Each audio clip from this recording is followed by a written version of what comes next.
Isang babaeng Israeli na sundalo mga sangkay ang nagbulgar sa kalokohan nitong Hamas. Ano nga ba ito? Yan po ang ating alamin at pag-uusapan ngayon.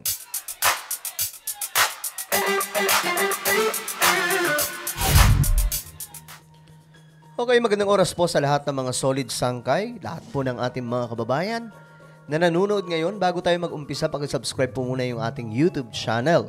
So sa baba ng video na to, makikita nyo po yung subscribe button. Pindutin nyo lamang po yan, then click the bell and click all. At kung kayo ay nanonood sa Facebook, huwag nyo pong kalimutan na i-follow ang ating Facebook page. So ito mga sangkay, pag-usapan po natin itong patungkol sa ito. Yan. Yan pong napakagandang sundalong Israeli. Okay? Na nagbulgar tungkol po sa ginagawa ng Hamas na pagtatago sa ilalim ng lupa, ilalim ng mga eskwelahan, mga mosques, mga sangkay na kung saan ang nangyayari na dadamay po ang mga Palestinians sa digmaan. Ito, panoorin po natin. What is the IDF doing in a school in Gaza? Okay, magandang tanong. Ano ang ginagawa po ng Israeli Defense Force sa eskwelahan ng Gaza? Ayan po, makikita nyo po, mga eskwelahan ng Gaza po yan.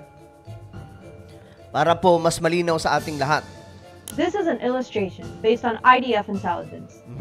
This highlighted area is a mosque where just a few meters away stands a Hamas military compound. As we get closer, we see something peculiar.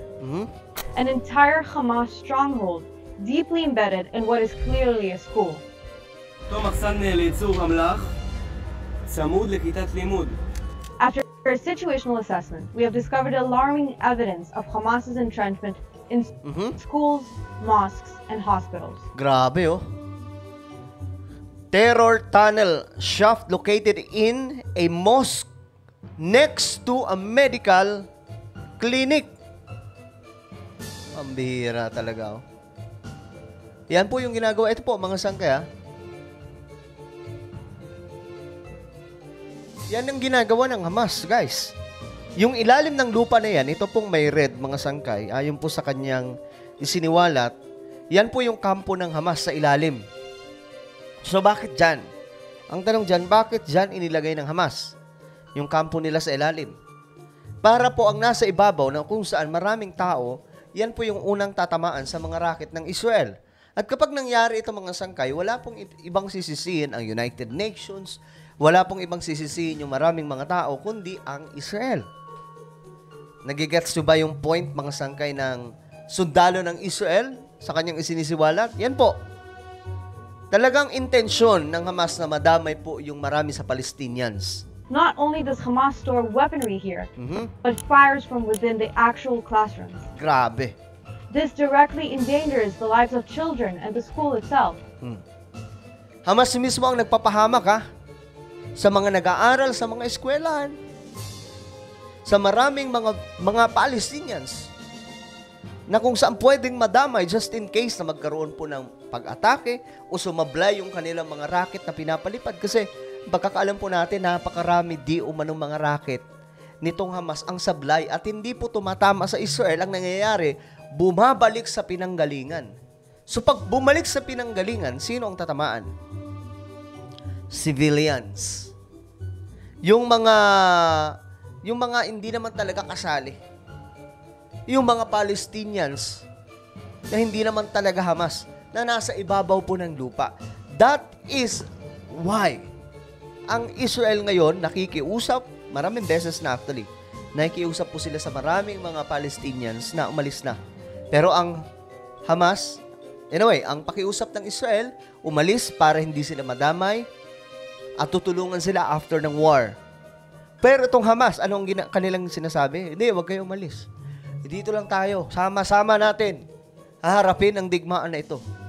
Matira matibay. Pero, ang una, syempre, madadali dyan, yung mga civilian. Kasi, sila po yung nasa ibabaw ng lupa.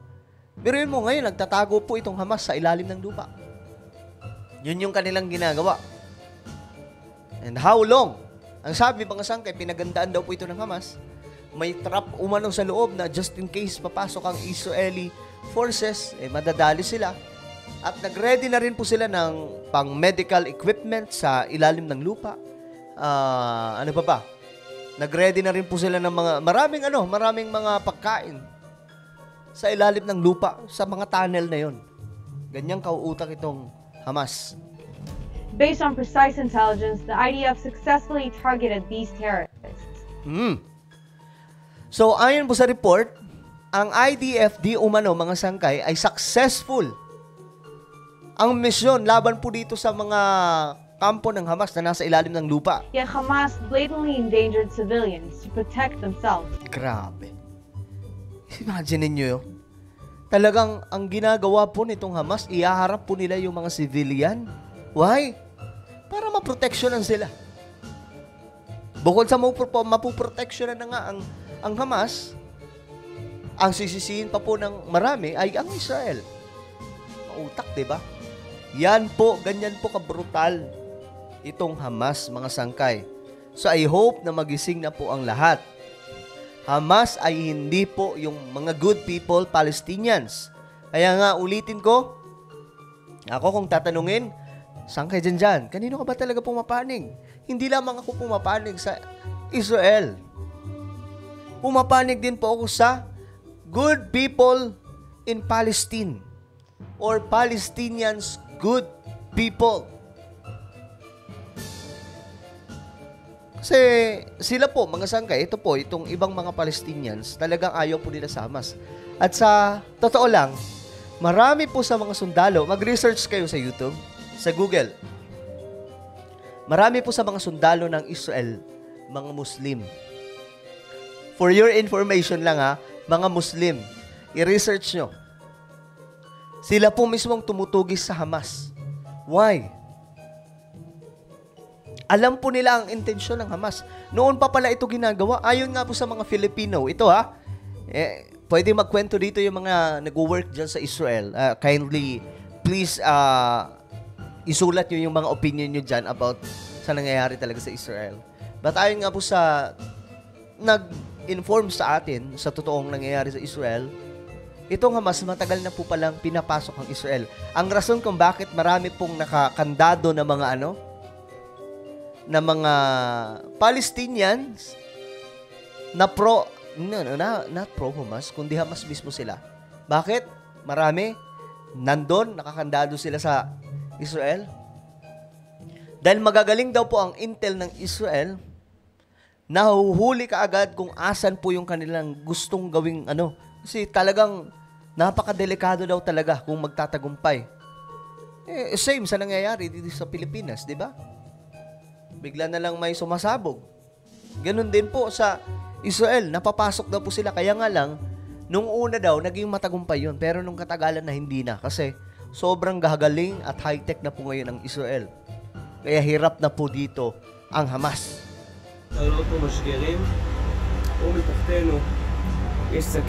Yan po yung mga ebidensya.